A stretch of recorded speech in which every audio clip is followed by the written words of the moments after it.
다음 논점으로 좀 넘어가겠습니다. 황교안 자유한국당 대표 어제 긴급회의 해결했고 취재 기자들도 1시간 전에 이 브리핑 회담을 한다는 해결을 한다는 얘기를 전해 들었다고 합니다. 그만큼 좀 갑자기 이루어진 것 같은데 쇄신안 혁신안 이 얘기를 하지 않을까들 다들 전망을 했습니다. 하지만 보수 대통합 이렇게 나오면서 바른미래당과 우리 공화당을 직접적으로 언급을 했지요. 하지만은 분위기는 아주 싸늘합니다. 어떻게 보십니까? 바른미래당과 우리 공화당이 한 배를 탈 수 있나 싶어요.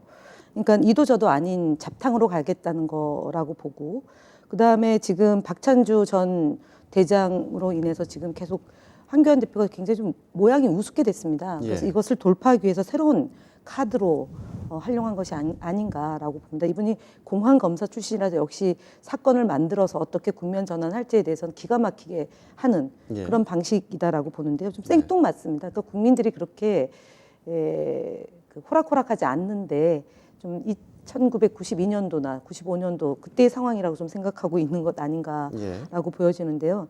지금 우리 공화당이 과연 유승민 전 대표와 같은 당에서 활동하려면 박근혜 전 대통령 탄핵에 대한 판단과 평가와 기준 이 부분이 이제 꼭 반드시 논란이 될 텐데 그것을 없던 걸로 하고 한솥밥으로 먹는다 쉽지는 않을 거라고 저는 봅니다. 그럼 이렇게 한번 질문을 드려보겠습니다. 박근혜 대통령 전 대통령의 탄핵을 두고 바른미래당과 우리 공화당은 불과 물 같은 그런 사이입니다. 자유한국당이 한쪽을 선택한다면, 다시 말하면 황교안 대표가 한쪽을 선택한다면 어디로 전망하십니까? 문재인 정권에 맞서 헌법적 가치를 존중하는 자유민주 세력의 통합은 더 이상 미룰 수 없는 시대적 과제라고 얘기를 한 걸로 보면 반문이지 않습니까? 그러면 친박이라고 봐야겠죠. 박근혜 전 대통령에 대한 탄핵이 부당하다라고 이미 전당대회 때 모호하게 답변했지만 그런 기조를 갖고 있었던 것이고요.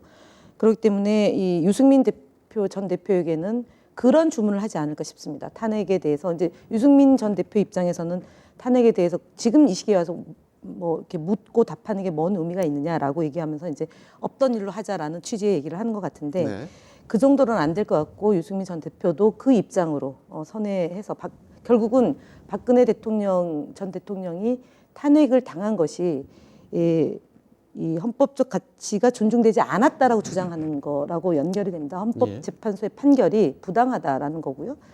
그렇게 되면 이제 자유한국당 안에서 크게 이제 한 차례 더 소용돌이가 칠 것이고 이 보수 대통합이라는 미명하에 진행되는 이 박근혜 전 대통령에 대한 판단이 결국은 이번 총선 전국에서 굉장히 핫한 이슈가 되지 않을까 그렇게 봅니다.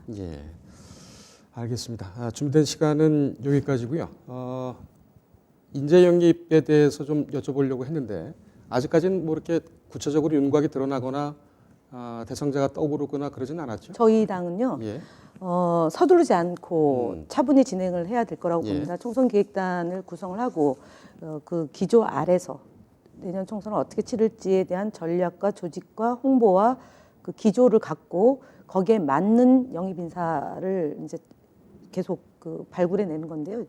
지난번 기자회견을 통해서 대표께서 4차 산업혁명에 부합하고 그다음에 사회적 약자, 여성, 청년, 뭐 장애인 이런 쪽을 배려하겠다라고 얘기를 하셨기 때문에 거기에 맞추어서 영입 작업은 진행될 거다라고 봅니다. 알겠습니다. 저희도 충분한 시간을 갖고 여쭙도록 하겠습니다. 오늘 저희가 준비한 질문은 여기까지입니다. 감사합니다. 네, 감사합니다.